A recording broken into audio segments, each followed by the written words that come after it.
Welcome to BB9 news. ముందుగా headlines చూద్దాం. Vote చోరీ ఆరోపణలతో రాహుల్ గాంధీ సంచలన వ్యాఖ్యలు. హర్యానా ఫలితాలపై తగిన విచారణ జరపండాలని డిమాండ్. ప్రజాస్వామ్యం రక్షణకు ప్రజలు కూడా జాగ్రత్తగా ఉండాలని పిలుపు.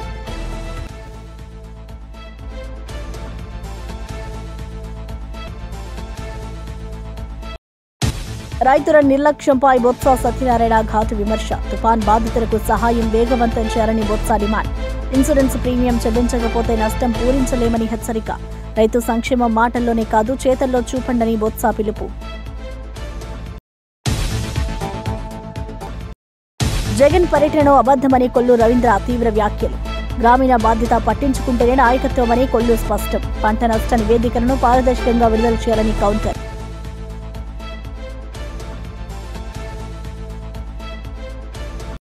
మాద్రిగుట్టలో ప్రత్యేక పూజలు చేసి కవిత ఆధ్యాత్మిక సందేశం.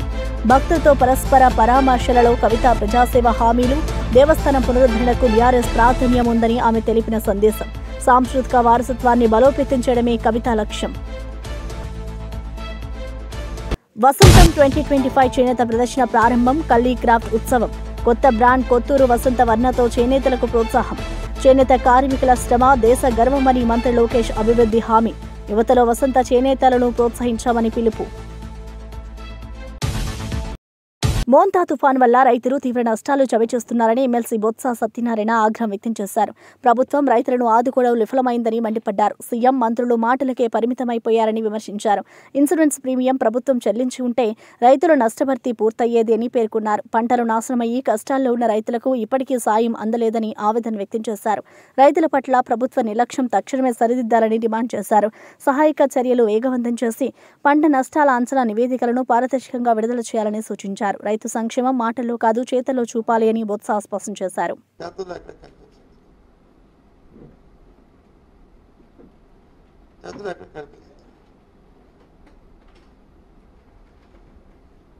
ఇప్పటికప్పుడే పంట వాటర్ సీడ్ అయిపోయింది, ఆ నీరు పోయింది, ఎక్కడెక్కడ పంటలు పోయో అన్ని తెలుస్తుంది. కానీ ఇప్పుడు వచ్చి ఇంకా ప్రకటన చేయలే. ఇంకా రేపు చేస్తామంటున్నారు.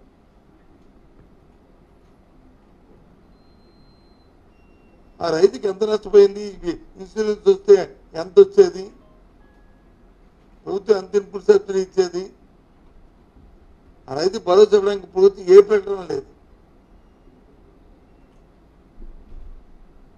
ఎకరానికి ఎంత ఇస్తామని చెప్తున్నారు తప్ప మరి రైతు నష్టపోయిన 100% ఎవరిస్తారు?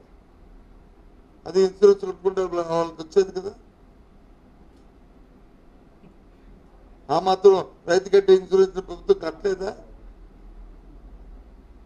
2,25,000 కోట్ల రూపాయలు అప్పు తీసుకొచ్చారు కదా. మరి ఏం చేశారు మీరు? అంటే రైతు ఆలోచన మీకు లేదు.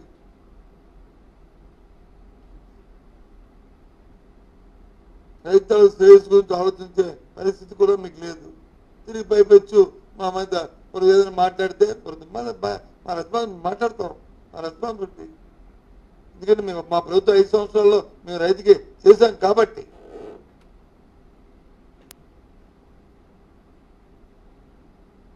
చెప్తాను, ఈ రాష్ట్రంలో ఉమ్మడి రాష్ట్రంలో కానీ ఈ రాష్ట్రంలో కానీ స్వర్గీయ రాజశేఖర గారు ఉన్నప్పుడు కానీ జగన్మోహన్ రెడ్డి గారు ఉన్నప్పుడు ముఖ్యమంత్రి సమయంలో కానీ ఏదైనా రైతు మీద ఉంటే మా ఆయనలో జరిగింది. అలా జరగాలని కోరుకుంటాం. విధానంలో మార్పు తీసుకోవచ్చు, కానీ ఏ విధానంలో మార్పు తీసుకొచ్చినా అల్టిమేట్గా ఫలం ఉండాలి రైతుకి. రైతు అనేవాడు నష్టపోకూడదు. ఆ కార్యక్రమం చేయండి. కోనసీమ జిల్లా రామచంద్రాపురంలో బాలిక ఆత్మహత్య ఘటనపై అనుమానాలు వ్యక్తమవుతున్నాయి. బాలిక తల్లి బంధువుల ఇంటికి వెళ్లిన సమయంలో ఈ ఘటన చోటు చేసుకోవడంతో కుటుంబం షాక్కు గురైంది. పాప ఆత్మహత్య చేసుకునే అవకాశం లేదు అని తల్లిదండ్రులు వాదిస్తున్నారు. ఇంటి ఓనర్ కొడుకు నేర చరిత్ర కలవాడని అతనిపై అనుమానాలు ఉన్నాయని తెలిపారు. స్కూల్లో ఎవరైనా బాలికను వెంబడిస్తున్నారా అనే కోణంలో పోలీసులు విచారణ చేస్తున్నారు. ఘటనా స్థలాన్ని పరిశీలించిన పోలీసులు సాక్ష్యాలను సేకరించారు. కేసు దర్యాప్తు నిష్పక్షపాతంగా జరుగుతుందని అన్నారు. ఈ ఘటనతో గ్రామంలో తీవ్ర ఉద్రిక్తత నెలకొంది. ప్రజలు నిందితులను కఠినంగా శిక్షించాలని డిమాండ్ చేస్తున్నారు.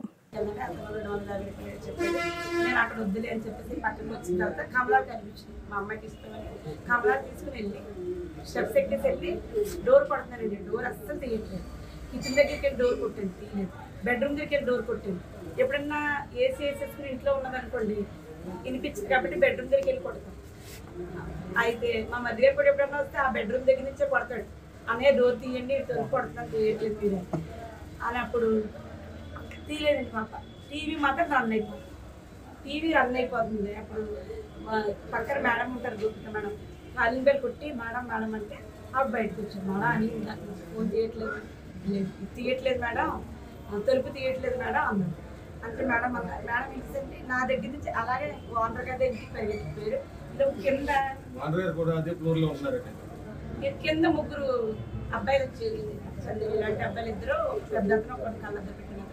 మేడం ఇందాక నుండి ఏంటి అరుస్తున్నారు అన్నారు. మా పాప తలుపు తీయట్లేదు, లోపల గడి పెట్టేసుకుని అని అంటే ఆ ఇద్దరు బిడ్డల్ని, ఆ ఇద్దరు మగ పిల్లల్ని ఇతను వచ్చారండి. వచ్చిన తర్వాత ఈలోపు మా ఇంటి వాళ్ళు వచ్చి గోపిక మేడం పిలిచారు కదా, ఆ మెష్ డోర్ నుంచి తలుపు ఇలా తీసేసారు. కిటికీ మెష్ ఉంటుంది కదా, మెష్ డోర్ నుంచి తలుపు తీసేసారు.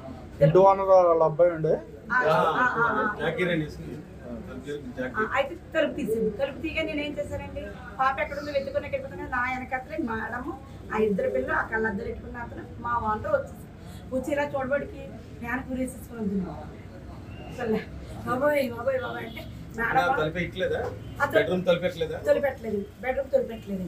తొలిపెట్టకపోతే వాంటర్ అయితే మా మేడం పిల్లలు ఇద్దరు పిల్లలు ఉన్నారు, స్టూడెంట్ పిల్లలు, అలా ఇది ఇప్పడానికి ట్రై చేశారండి, రావట్లేదు. రాకపోతే మేడం అన్నారు సిస్టర్ చాక్ తీసుకురండి, చాక్ అంటున్నాను. ఈలోపు బెడ్రూమ్ కిచెన్లోకి వెళ్ళి మా ఇంటి వాళ్ళ చాక్ తెచ్చి నేను ఇంకా చాక్ తెచ్చే స్థితిలో కూడా ఉన్నాను. చాక్ తేగానే కోసేసాను. కోసి కింద బెడ్ మీద పెట్టి సిపిఆర్ ఇచ్చాను. మేడం ఇచ్చారు, నేను ఇచ్చాను. ఇచ్చిన తర్వాత మేడం అన్నారు సిపిఆర్కి రెస్పాండ్ అవ్వట్లేదు సిస్టర్, హాస్పిటల్కి తీసుకెళ్ళిపోయాను. మా ఇంటి వాళ్ళనే గర్వంగా ఉండేది. మేము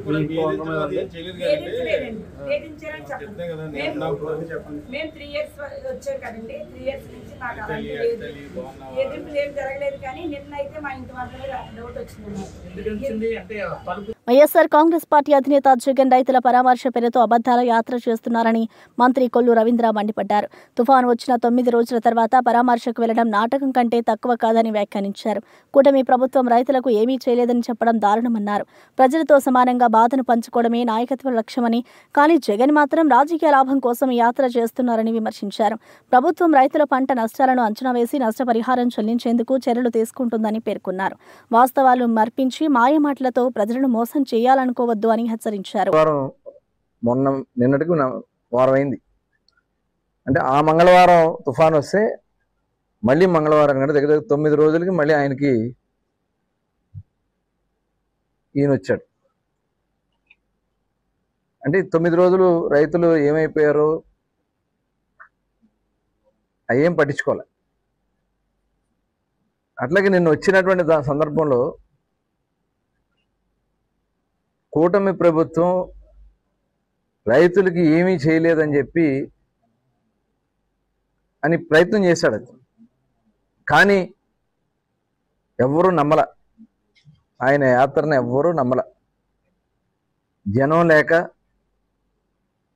వాళ్ళు ఏదో ఒక నాయకులను తోలుకొచ్చి వాళ్ళతో ఏదో మాట్లాడించాలని చాలా ప్రయత్నాలు చేశారు.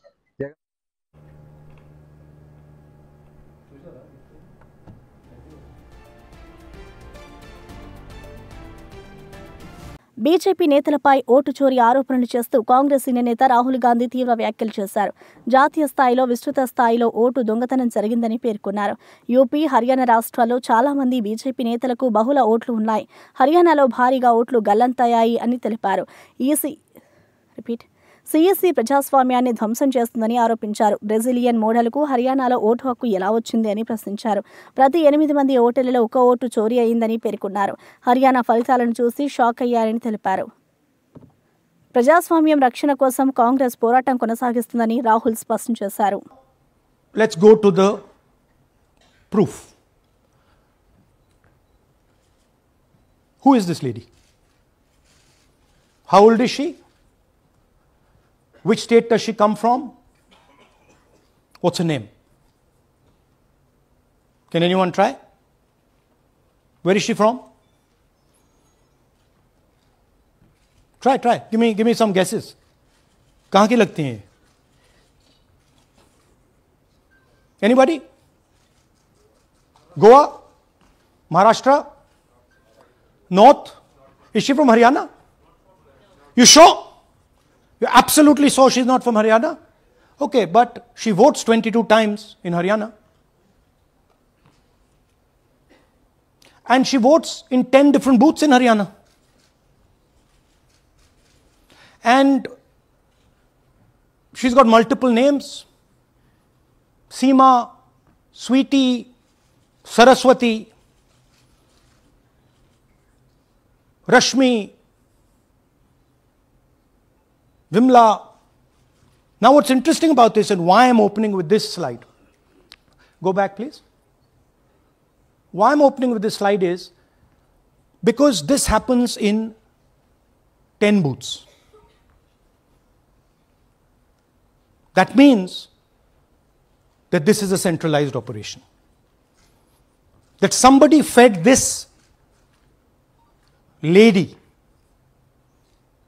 into the electoral list at a centralized level, not at the booth level. Just like Anand and just like Mahadevapura. So last guesses, I'm going to give a prize if anybody can guess this. Anybody? She's from Brazil. She's a Brazilian model.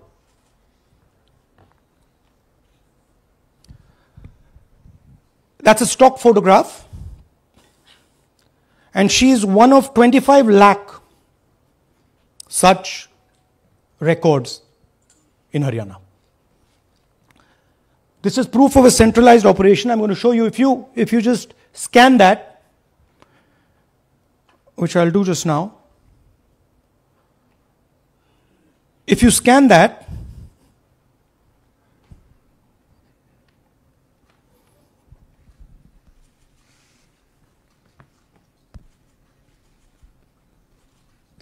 this opens. That's her official page. Okay? Now, she's one of 25 lakh such people. One question, what is a Brazilian woman doing on the electoral list of Haryana? Now you're looking surprised, like, what is this? There's a logic. There's a reason.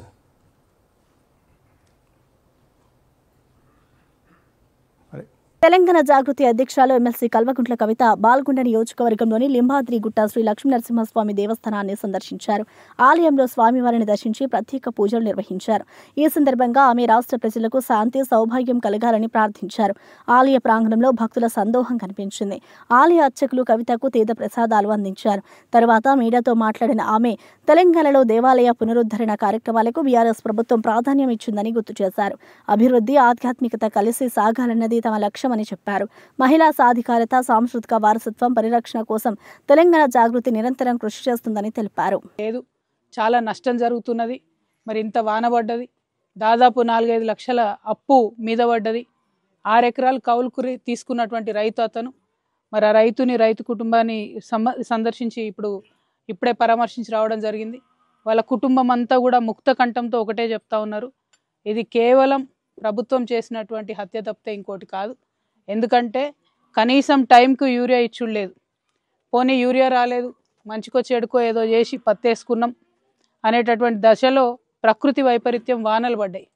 మరి వానలు పడ్డప్పుడు కనీసం ప్రభుత్వం కొంత మానవత్వం ప్రదర్శించి మరి moisture content 8, 12 ఇట్లా లెక్కలు పెట్టుడు కాదు, తడిచినా ఏమైనా మొలకలెత్తినా మేము కొంటామంటే రైతుకు ధీమా ఉంటుంది. ఇదివరకు అట్లా అన్నం, ఇదివరకు అట్లా కొన్నాం. కానీ ఇప్పుడున్న ప్రభుత్వం ఆ ధీమా ఇస్తలేదు రైతుకి. ఆ ధీమా ఇస్తే మనిషి బతకొచ్చు, ఇవాళ కాకపోతే రేపు అమ్ముడు పోతుంది కదా, 2 పైసలు వస్తాయి కదా, అప్పు తీర్చొచ్చు అని అనుకోవచ్చు. కానీ ఇవాళ ఆ పరిస్థితి లేక, ప్రభుత్వం వాళ్ళలో ఆ విశ్వాసం కల్పించక ఇవాళ ఒక యువ రైతు మరి ఆత్మహత్య చేసుకోవడం అన్నది చాలా దారుణం. మరి ఆ పరిస్థితి ఇంకా ఎవరికి రాకూడదు తెలంగాణలో అని ప్రభుత్వం భావిస్తే ఖచ్చితంగా ఒక ధీమా ఇవ్వాలి. ముఖ్యమంత్రి గారు బయటకు వచ్చి ప్రకటన చేయాలి. అది వరి కావచ్చు, మక్క కావచ్చు, పత్తి కావచ్చు, విజయవాడలో మంత్రి నారా లోకేష్ చేనేత వస్త్ర ప్రదర్శన వసంతం 2025 ను ఘనంగా ప్రారంభించారు. ఎంజీ రోడ్లో క్రాఫ్ట్ కౌన్సిల్ ఆఫ్ ఆంధ్రప్రదేశ్ ఆధ్వర్యంలో ఏర్పాటు చేసిన ఈ ఎగ్జిబిషన్లో 70కి పైగా స్టాల్స్లో చేనేత ఉత్పత్తులను ప్రదర్శించారు. ఈ సందర్భంగా మంత్రి కొత్తూరు వసంతవర్ణ అనే కొత్త బ్రాండ్ను ఆవిష్కరించారు. సహజ సిద్ధ రంగులతో రూపుదిద్దుకున్న ఈ వస్త్రాలు సాంప్రదాయానికి కొత్త అందాన్ని తెస్తాయని అన్నారు. చేనేత కార్మికుల శ్రమ దేశ గర్వమని, ప్రభుత్వం వారికి మద్దతు ఇవ్వడానికి కట్టుబడి ఉందని తెలిపారు. రాష్ట్రంలోని చేనేత రంగం ప్రపంచవ్యాప్తంగా గుర్తింపు పొందేలా చర్యలు తీసుకుంటామని పేర్కొన్నారు. యువత చేనేత వస్త్రాలను ప్రోత్సహించాలన్నారు.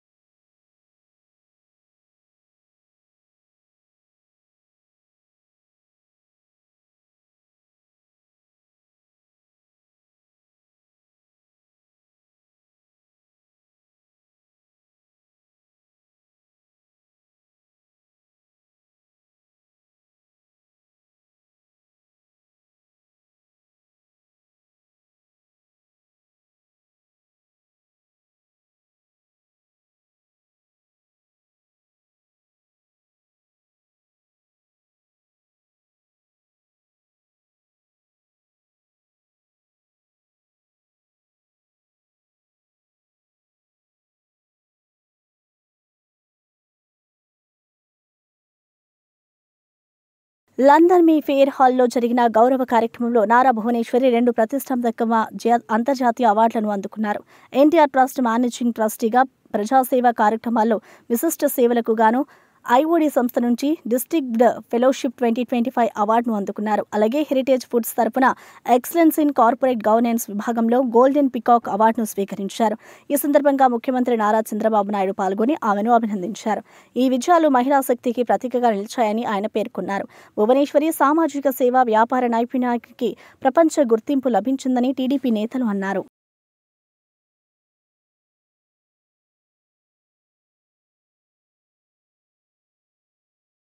జూబ్లీహిల్స్ నియోజకవర్గంలో కాంగ్రెస్ నేత రేవంత్ రెడ్డి ముస్లింలపై చేసిన వ్యాఖ్యలపై బీఆర్ఎస్ ముస్లిం నేతలు ఆగ్రహం వ్యక్తం చేశారు. వెంటనే క్షమాపణలు చెప్పాలని, లేని పక్షంలో కాంగ్రెస్ ముస్లిం నేతలను ఆ ప్రాంతంలో తిరగనివ్వరని హెచ్చరించారు. ప్రభుత్వం ముస్లింల వ్యాపారాలపై అన్యాయ చర్యలు తీసుకుంటుందని ఆరోపించారు. రహమత్ నగర్ కార్పొరేటర్ షఫీ హోటల్ను సీజ్ చేయడం ముస్లింలపై వివక్షకు ఉదాహరణ అని పేర్కొన్నారు. రేవంత్ రెడ్డి వ్యాఖ్యలు సమాజంలో విద్వేషాన్ని రేపుతున్నాయని అన్నారు. ప్రజాస్వామ్యంలో ప్రతి వర్గం గౌరవంగా జీవించేందుకు ప్రయత్నించాలన్నారు. ముస్లిం సమాజం సహనంగా ఉన్న అవమానాన్ని మాత్రం భరించదు అని నేతలు స్పష్టం చేశారు. कांग्रेस है तो मुसलमान है, कांग्रेस है तो आपकी इज्जत है, जब कांग्रेस नहीं है अब कुछ नहीं है. కాంగ్రెస్ సీఎం రేవంత్ రెడ్డి వ్యాఖ్యలపై మైనారిటీ నేత అబ్దుల్ ముఖీ చంద్ తీవ్రంగా ఆగ్రహం వ్యక్తం చేశారు. రేవంత్ ముస్లింలు ఉన్నారు అంటే కాంగ్రెస్ వల్ల అని చెప్పడం దారుణమన్నారు. రేవంత్ ఆర్ఎస్ఎస్ విద్యార్థి అని అందరికీ తెలుసని పేర్కొన్నారు. కిషన్ రెడ్డి, రేవంత్ కలిసి ముస్లింలను బెదిరింపులకు గురి చేస్తున్నారని ఆరోపించారు. ముస్లిం సమాజం శాంతి, సహనానికి ప్రతీక అయిన అవమానాన్ని మాత్రం భరించదు అని హెచ్చరించారు. మత సామరస్యాన్ని కాపాడడం ప్రభుత్వ కర్తవ్యమని, విభజన రాజకీయాలు ప్రమాదకరమని అన్నారు. రాష్ట్ర ప్రజలు ఇలాంటి నేతలకు తగిన బుద్ధి చెబుతారని పేర్కొన్నారు. ప్రజాస్వామ్యంలో ప్రతి వర్గం గౌరవంగా జీవించేందుకు హక్కు ఉందని మైనారిటీ నేతలు స్పష్టం చేశారు. मुसलमानों को खबरस्तान देकर फैलाने फुसलाने की कोशिश की तो मुसलमान नहीं भले फुसले. जब उन्होंने एक मुसलमान को मिनिस्टर बनाकर फैलाने फुसलाने की कोशिश की तब भी इंटेलिजेंस की रिपोर्ट आई कि मुसलमान इनके बहकावे में नहीं आए. क्योंकि आप देखिए कि इन्होंने 22 माह का इंतज़ार करके एक मुस्लिम को वज़ीर बनाया और हमारे अजहरुद्दीन साहब एक ऐसे तेलंगाना के पहले मुस्लिम वज़ीर हैं जिन्होंने हलफ लेने के बाद, ओत लेने के बाद खलमदान के लिए 5 दिन तक इंतज़ार किया. अब तक किसी ने भी खलमदान के लिए इतने वक्त तक इंतज़ार नहीं किया था. इनको जलील किया गया. इस पर मुसलमानों की नाराज़गी को देखते हुए इन्होंने हद पार कर दी और हद पार करके इन्होंने ये कहा कि मुसलमान कब है? जब कांग्रेस है तो मुसलमान है, कांग्रेस है तो आपकी इज्जत है, मुसलमानों की इज्जत है, ये बात कर रहे हैं. अब उन्होंने मुसलमानों को डराने पे आ गए. सब जानते हैं ये आरएसएस के स्कूल से पढ़े लिखे हैं. अब इनके जो आरएसएस की नज़रियात और इनका जो नज़रिया है वो स्टेज पे ठहर कर रोड शो के दौरान कह रहे हैं. हम इसकी मजम्मत करते हैं. ये जिस तरीके से मुसलमानों को जो है डराने की कोशिश कर रहे हैं वो बीजेपी को साथ में मिलाकर कभी कहते हैं किशन रेड्डी साहब से कुछ बोलने लगा कि मैं तुम्हारी बाप की जागीर दिया क्या, मतलब బీజేపీ ఎంపీ కొండా విశ్వేశ్వరరెడ్డి వ్యాఖ్యలపై బీఆర్ఎస్ నేత పటోళ్ల కార్తీక్ రెడ్డి తీవ్రంగా స్పందించారు. కొండాకు షార్ట్ టర్మ్ మెమొరీ లాస్ ఉన్నట్టుంది, ఎప్పుడు ఏం మాట్లాడుతున్నాడో తనకే అర్థం కాదు అన్నారు. ఆసుపత్రిలో 20 మంది మరణించి ఉన్నప్పుడు రాజకీయాలు మాట్లాడడం మనసున్నవాడి లక్షణమా అని ప్రశ్నించారు. 10 సంవత్సరాల్లో 5 ఏళ్లు బీజేపీ ఎంపీగా ఉన్న కొండా ఇప్పుడు ఇతరులపై నిందలు వేస్తున్నారని విమర్శించారు. ముఖ్యమంత్రిని అడగడం మర్చిపోయి ప్రజలను తప్పుదారి పట్టిస్తున్నాడు అన్నారు. బీఆర్ఎస్ ప్రభుత్వమే బాధితుల పక్షాన నిలుస్తుందని అన్నారు. మానవతా విలువలు రాజకీయాల కంటే ముఖ్యమని పటోళ్ల కార్తీక్ రెడ్డి స్పష్టం చేశారు. మాట్లాడి నిర్ణయించుకోవాలని చెప్తున్నా. ఆయన వయసులో నాకన్నా పెద్ద మనిషి ఉండొచ్చు, కానీ ఈరోజు మాత్రం బరాబర్ మాట్లాడదలుచుకున్నా. ఎవరైనా ఇంగిత జ్ఞానం ఉన్నాడు, కామన్ సెన్స్ ఉన్నాడు, చదువుకున్నాడు ఎవరైనా, నువ్వు ఆడ హాస్పిటల్లో చనిపోయిన 20 మంది అక్కడ మృతదేహాలు అక్కడ పడి ఉన్నాయి. కుటుంబ సభ్యులు వచ్చి అక్కడ రోధిస్తున్నారు, ఏడుస్తున్నారు అక్కడికి వచ్చి కింద మీద పడి. నీకు మనసు అంటే వ్యక్తికి ఎవరికన్నా ఆడికి వచ్చి రాజకీయాలు మాట్లాడతారా? ఆడొచ్చి ఏం చెప్పాలి? నేను రాజకీయాలు మాట్లాడదలుచుకోలేదు, కుటుంబాలకు అండగా నిల్చోవాలని వచ్చినా వాళ్ళ కుటుంబాల ప్రాణ సానుభూతి అని చెప్తారా?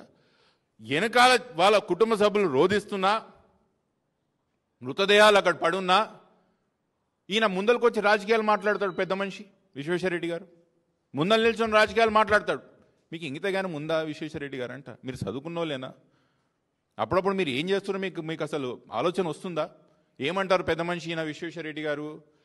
అక్కడ ఇంకా యాక్సిడెంట్లో ఎవరు చనిపోయారో లేదో తెలియదు, ఏం చేస్తున్నావు వాడు కన్ఫ్యూజన్ తెలియదు. వాడు ప్రెస్ మీట్ పెట్టి 10 సంవత్సరాలు బీఆర్ఎస్ పార్టీ టీఆర్ఎస్ అధికారంలో ఉంది, ఇది వాళ్ళు చేయనీలేదని మాట్లాడతారు. మీకు అసలు బుద్ధి జ్ఞానం అనేది ఉందా విశ్వేశ్వరరెడ్డి గారు అంట? నేను ఏం మాట్లాడతారు? ఆ 10 సంవత్సరాల్లో 5 సంవత్సరాలు ఎవరండి ఎంపీ? ఏ పార్టీలో ఉన్నాడు ఆయన? అధికార పార్టీలో లేడా? అధికార పార్టీలో లేడా ఆయన? 5 సంవత్సరాలు ఆయన అధికార పార్టీలో ఉన్నాడు. ఇప్పుడు 2 సంవత్సరాలు ఆయన ఎంపీ, అదేమో నేషనల్ హైవేస్. టీఆర్ఎస్ పార్టీ ఏం చేయలేదని మీరు అంటున్నారు. మీరేం పీకిరు అంటున్నా నేను. మీరేం పీకిరు? ఈ 7 సంవత్సరాలు ఎంపీ ఎవరున్నారు? మీ బాధ్యత లేదా? నిత్యం వాళ్ళు చేయలేదు వీళ్ళు చేయలేదు, మళ్ళీ నువ్వేం చేసినావు? అవతలో ఏం చేయలేదు సరే, ఎంపీగా మళ్ళీ మీరేం చేసిరు అంటున్నా నేను. అసలు మీ ప్రపోజల్ ఏంది? ఈ 2 సంవత్సరాలు ఎన్జీటీలో కనీసం మీరు ఒక్కరోజైనా ఫాలోఅప్ చేసిండ్రా? ఒక్కరోజైనా నాలాగా మీరు పోయి వచ్చిండ్రా? స్థానికంగా అప్పీల్ చేసిండ్రా? ఇంకా విచిత్రం నాకు అర్థం కాదు. నిన్న కూడా ఆయన ప్రెస్ మీట్ పెట్టి కొత్తగూడెం ఎక్సైజ్ సీఐ వేధింపుల కారణంగా మహిళా కానిస్టేబుల్ ఆత్మహత్యయత్నం చేసిన ఘటన కలకలం రేపింది. కుటుంబ సభ్యులు సమయానికి ఆసుపత్రికి తరలించడంతో ఆమె ప్రాణాపాయం నుంచి బయటపడింది. గతంలో కూడా ఇదే సీఐ వేధింపుల వల్ల ఎస్ఐ ఆత్మహత్యకు యత్నించాడని సమాచారం. బాధితురాలి కుటుంబ సభ్యులు ఎక్సైజ్ స్టేషన్ ముందు ఆందోళన చేపట్టారు. మిగతా సిబ్బంది కూడా ఈ నిరసనకు మద్దతు తెలిపారు. సీఐ తనపై అందరూ తిరగబడితే ఆత్మహత్య చేసుకుంటారంటూ బెదిరించిందని ఆరోపించారు. ఉన్నతాధికారులకు లిఖితపూర్వక ఫిర్యాదు ఇచ్చిన సిబ్బంది తక్షణ చర్యలు తీసుకోవాలని కోరారు. ఎక్సైజ్ సూపరింటెండెంట్ సంఘటనా స్థలాన్ని పరిశీలించి విచారణ ప్రారంభించారు. కేసు నిష్పక్షపాతంగా జరుగుతుందని తెలిపారు.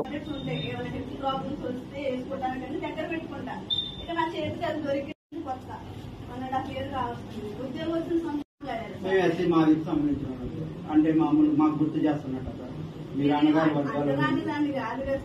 దూరం ఉంటాను ఇవన్నీ మాట్లాడారు. సరేలే అనుకున్నా. మళ్ళీ నన్ను కాకుండా మాట్లాడతాను, నేను పని చేయనా అంటే లేదమ్మా నువ్వు అలా ఉండవు, నీ బిహేవియర్ అలా ఉండదు, నువ్వు అలా ఉండవు, నువ్వు పని చేసే మనిషివి, నువ్వు తప్పు చేసావు, నువ్వు ఇది తప్పు రాసావు, ఇది కరెక్ట్ చేసుకో, సరే మిస్టేక్ అయింది సరి చేసుకో అంటే నేను కంపల్సరీ సరి చేసుకునేదాన్ని. నాకు కొంచెం టైం ఇచ్చినా సరి చేసుకున్నాను. అసలు అదేమి లేదు సార్, ఎందుకు టార్గెట్ చేస్తున్నారో తెలియదు నాకు. మిమ్మల్ని తెలిసేమని అడిగి ఉంటారు కదా, పర్సనల్ అయినా ఇష్యూ ఏంటిది, అసలు ఎందుకు జరుగుతుంది ఏంటిది అనేది ఈ విషయం ఏదైనా మీకు కొద్దిగా ఇంట్రడక్షన్ అనేది ఇచ్చి ఉంటుంది కదా? ఇవ్వలేదు సార్. పులివెందుల మెడికల్ కాలేజీలో ఆధునిక పరికరాలను తరలించడం దారుణమని వైఎస్ఆర్ కాంగ్రెస్ పార్టీ తీవ్రంగా ఖండించింది. పార్టీ నేతలు మాట్లాడుతూ నెల రోజులుగా మెడికల్ కాలేజీల ప్రైవేటీకరణకు వ్యతిరేకంగా పోరాటం చేస్తున్నాం, కానీ ప్రభుత్వం స్పందించడం లేదు అని ఆగ్రహం వ్యక్తం చేశారు. మాజీ ముఖ్యమంత్రి వైఎస్ జగన్ కట్టించిన ఈ కాలేజీ ప్రజలకు వైద్య సేవలు అందించే కేంద్రంగా మారాలని కోరుకున్నారు. ఇక్కడ ఉన్న టీడీపీ నేతలు మా కార్యకర్తలను హెరాస్ చేయడం కాకుండా తమ నాయకత్వాన్ని వినియోగించి పరికరాల తరలింపును ఆపాలని విజ్ఞప్తి చేశారు. ప్రజల వద్దకెళ్లి కోటి సంతకాల సేకరణ చేస్తూ ఉంది ఈ ప్రైవేటీకరణకు వ్యతిరేకంగా. మరి ఇంత పెద్ద ఎత్తున ప్రజల్లో ప్రైవేటీకరణ పట్ల నిరసన వస్తే, ఇంత పెద్ద ఎత్తున వ్యతిరేకత వస్తే కూటమి ప్రభుత్వానికి కనీసం చీమ కొట్టినట్టు కూడా లేదు. ఎంత తోలుమందంగా వాళ్ళ ప్రవర్తన ఉందంటే, నిన్నటి రోజున పులివెందుల మెడికల్ కాలేజీలో ఏదైతే జగన్మోహన్ రెడ్డి గారు ముఖ్యమంత్రిగా ఉన్నప్పుడు ఆ బిల్డింగ్లన్నీ పూర్తి చేసి హాస్పిటల్ అక్కడికి తీసుకొచ్చి మెడికల్ కాలేజీలకు కూడా సీట్లు మంజూరు అయ్యాయో ఆ సీట్లు వద్దని చెప్పి వీళ్ళు వెనక్కి పంపారు. ఆ మెడికల్ కాలేజీలో ఆ హాస్పిటల్లో అత్యాధునికమైన ఎక్విప్మెంట్ను జగన్మోహన్ రెడ్డి గారు అప్పట్లో మరి పర్చేస్ చేయడం జరిగింది. ఆ గవర్నమెంట్ పర్చేస్ చేయడం జరిగింది. ఇవాళ ఈ కూటమి ప్రభుత్వం వచ్చిన తర్వాత నిన్నటి రోజున ప్రభుత్వము పులివెందుల్లో ఉన్న అత్యాధునికమైన మరి పరికరాలన్నీ కూడా ఎక్విప్మెంట్ అన్నీ కూడా గుంటూరు కానీ కర్నూలు కానీ వాళ్ళు షిఫ్ట్ చేస్తూ ఉన్నారు. అంటే నేను అడుగుతా ఉన్నా, ఇంత ఘోరమా? నెల రోజులుగా ఇంత పెద్ద ఎత్తున ఈ ప్రైవేటీకరణ పట్ల మేము నిరసన తెలుపుతా ఉన్నాం, ప్రజలు నిరసన తెలుపుతా ఉన్నారు. దానికి మీరు స్పందించకపోగా మళ్ళా పులివెందుల మెడికల్ కాలేజీలో, పులివెందుల ఆసుపత్రిలో, మెడికల్ కాలేజీకి సంబంధించిన జీజీహెచ్లో, గవర్నమెంట్ జనరల్ హాస్పిటల్లో ఉన్న పరికరాలను కూడా, అత్యాధునికమైన పరికరాలను కూడా ఇక్కడ నుంచి మీరు షిఫ్ట్ చేసి వేరే చోటికి షిఫ్ట్ చేస్తూ ఉన్నారంటే ఈ ప్రాంతం పట్ల, ప్రజల పట్ల ఎంత నిర్లక్ష్య వైఖరితో మీరు ఉన్నారని చెప్పడానికి ఇంతకంటే వేరే ఉదాహరణ అక్కర్లే. పులివెందుల ప్రాంతంలో ఉన్న సోకాల్డ్ ఈ టీడీపీ నాయకులు, ఇన్ఛార్జి, లేకుంటే ఈ జిల్లాకు సంబంధించిన టీడీపీ నాయకులు, వీళ్ళందరినీ కూడా నేను గట్టిగా అడుగుతా ఉన్నా, ఎంతసేపు ఈ జిల్లాలో అన్ని నియోజకవర్గాల్లో మీరు అధికారంలోకి వచ్చినప్పటి నుంచి ఎంతసేపు డీలర్షిప్లు బీకినామా లేదా, వైఎస్ఆర్ కాంగ్రెస్ పార్టీకి సంబంధించిన ఫీల్డ్ అసిస్టెంట్లను బీకినామా లేదా, లేకుంటే అంగన్వాడీ ఉద్యోగులు బీకినామా లేదా, లేకుంటే యానిమేటర్లు ఉద్యోగాల నుంచి బీకినామా లేదా? ఈ కాదండి మీరు చేయాల్సింది. బులెటిన్ ముగించే ముందు హెడ్లైన్స్ మరోసారి చూద్దాం. ఓటు చోరీ ఆరోపణలతో రాహుల్ గాంధీ సంచలన వ్యాఖ్యలు. హర్యానా ఫలితాలపై తగిన విచారణ జరపండాలని డిమాండ్. ప్రజాస్వామ్యం రక్షణకు ప్రజలు కూడా జాగ్రత్తగా ఉండాలని పిలుపు.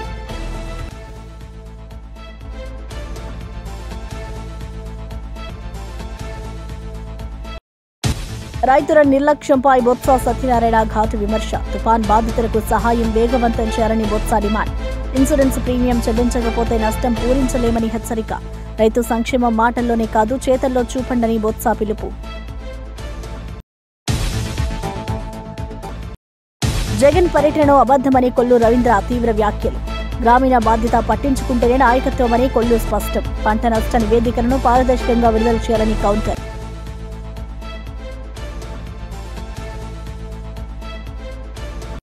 మాద్రిగుట్టలో ప్రత్యేక పూజలు చేసి కవిత ఆధ్యాత్మిక సందేశం. భక్తులతో పరస్పర పరామర్శలలో కవిత ప్రజాసేవ హామీలు. దేవస్థానం పునరుద్ధరణకు బీఆర్ఎస్ ప్రాధాన్యం ఉందని ఆమె తెలిపిన సందేశం. సాంస్కృతిక వారసత్వాన్ని బలోపేతం చేయడమే కవిత లక్ష్యం. వసంతం 2025 చేనేత ప్రదర్శన ప్రారంభం. కల్లీ క్రాఫ్ట్ ఉత్సవం. కొత్త బ్రాండ్ కొత్తూరు వసంత వర్ణతో చేనేతలకు ప్రోత్సాహం. చేనేత కార్మికుల శ్రమ దేశ గర్వమని మంత్రి లోకేష్ అభివృద్ధి హామీ. యువతలో వసంత చేనేతలను ప్రోత్సహించామని పిలుపు. బులెటిన్ విశేషాలు మరో బులెటిన్లో మళ్ళీ కలుద్దాం.